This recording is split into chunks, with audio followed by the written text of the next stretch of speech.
Welcome to today சமையல். பாசிப்பருப்பை ஊற வச்சு அரைச்சு நல்லா பாயில் பண்ணி சூப்பரான சாஃப்டான புட்டு செய்யலாம். இதை மகிழம்பூ புட்டுன்னு சொல்லுவாங்க. ரொம்பவே டேஸ்டியா இருக்கும். மறக்காம வீடியோக்கு ஒரு லைக் பண்ணிட்டு ஃபர்ஸ்ட் டைம் பார்க்குறவங்க சப்ஸ்கிரைப் பண்ணிக்கோங்க. ஊற வச்ச பாசிப்பருப்பு 1 மணி நேரம் நல்லா ஊற வச்சுட்டு வாஷ் பண்ணிட்டு மிக்சி ஜாரில் எடுத்துக்கோங்க. இதில் 1/4 டம்ளர் தண்ணி, 3 ஏலக்காய், பிஞ்சளவு உப்பு சேர்த்து இட்லி மாவு மாதிரி கொஞ்சம் கட்டியாக அரைச்சி எடுத்துக்கணும். இது நல்லா மிக்ஸ் பண்ணிட்டு இட்லி பாத்திரத்துல ஊற்றி இதை இட்லியா நல்லா வேக வச்சு எடுத்துக்கோங்க.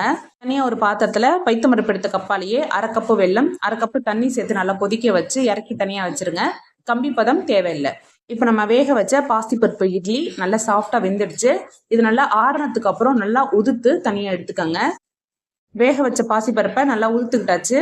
இதை ஒரு மிக்சி ஜாரில் சேர்த்து நைஸாக இல்லாமல் கொஞ்சம் குறைன்னு அரைக்கணும். தண்ணி எதுவும் சேர்க்கக்கூடாது. இப்போ பாருங்க நல்லா பூ போல சாஃப்டாக இருக்கும்.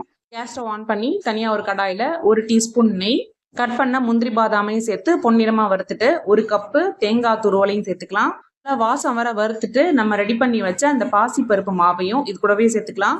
கேஸ் ஸ்டவ்வை மீடியம் ஃப்ளேம்லேயே வச்சு இதை நல்லா மிக்ஸ் பண்ணி விட்டுட்டு காய்ச்சின வெள்ளைப்பாக இது கூடவே சேர்த்துக்கோங்க.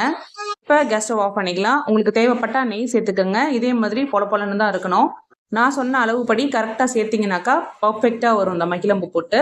வீடியோக்கு ஒரு லைக் பண்ணிவிடுங்க. தேங்க்ஸ் ஃபார் வாட்சிங்.